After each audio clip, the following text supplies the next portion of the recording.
হে everyone, তোমরা সকলে কেমন আছো? আমি তো বেশ ভালোই আছি। তবে যে কদিন বৌমনি ছিল সে কয়েকদিন তো খুব আনন্দেই ছিলাম। খুব একটা বুঝিনি, মোটামুটি বৌমনি টুকটাক কাজ করে দিয়েছিল। তবে বৌমনি যাওয়ার পর দেখলাম আমার ঘরের অবস্থা একদমই খারাপ, একদমই এলোমেলো হয়ে আছে। তাই ভাবলাম সব কিছু একটু গুছিয়ে নিই। আজ সন্ধ্যার পরে লেগে পড়লাম সব কিছু গোছাতে।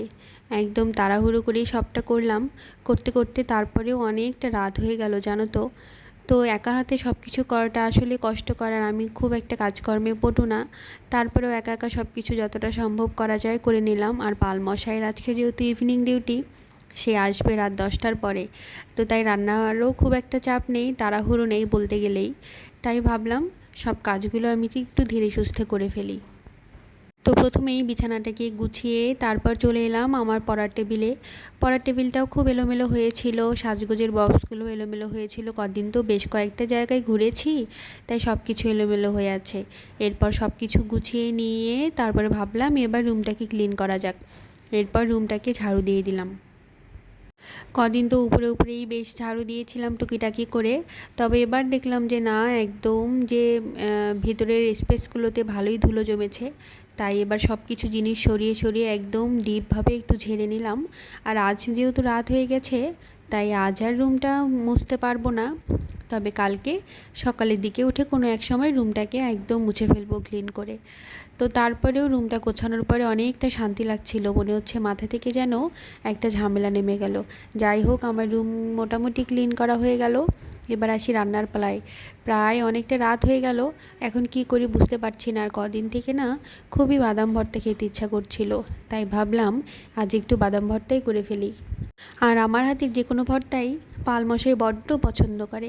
তাই ভাবলাম আজ আর লেট না করে একদম সিম্পল হিসাবে বাদাম ভর্তা আর গরম গরম ভাত, এটাতেই পালমশাইও খুশি হয়ে যাবে আর আমারও মনের ইচ্ছাটা পূরণ হয়ে যাবে। আর পাশে বসিয়ে দিলাম ভাত।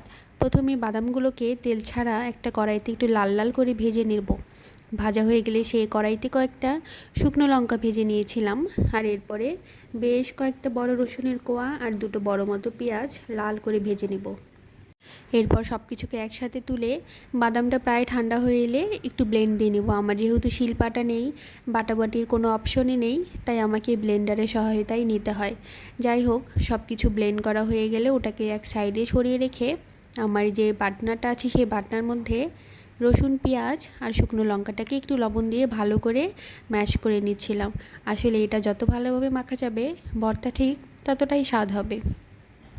এরপর সেটাতে আগে থেকে গুঁড়ো করে রাখা বাদামগুলো দিয়ে দিলাম। এরপর আর খানিকটা স্বাদ মতো লবণ দিয়ে বেশ খানিকটা সর্ষের তেল দিয়ে একদম মাখো মাখো করে মেখে নিলাম। ভর্তাটা দেখতে যেমন সুন্দর হয়েছে, খেতেও জাস্ট দারুণ হয়েছিল। আজ আর রাতে তেমন কোনো কিছুই করতে পারিনি, শুধু গরম গরম ভাত আর বাদাম ভর্তা। তো চলো খেয়ে নেওয়া যাক, দেখা যাক কেমন হয়েছে। তো এই তো আমি ভাত নিয়ে শুরু করে দিলাম খাওয়া দাওয়া। বাদাম ভর্তাটা যা সুন্দর হয়েছিল খেতে, একদম লাল লাল ঝাল ঝাল। যেহেতু শুকনো লঙ্কা দিয়ে করেছি অনেকটাই ঝাল হয়েছিল আর দেখতেও দুর্দান্ত হয়েছিল। তো এই ছিল আজকের আমার আয়োজন। তোমরা ভালো থেকো, সুস্থ থেকো।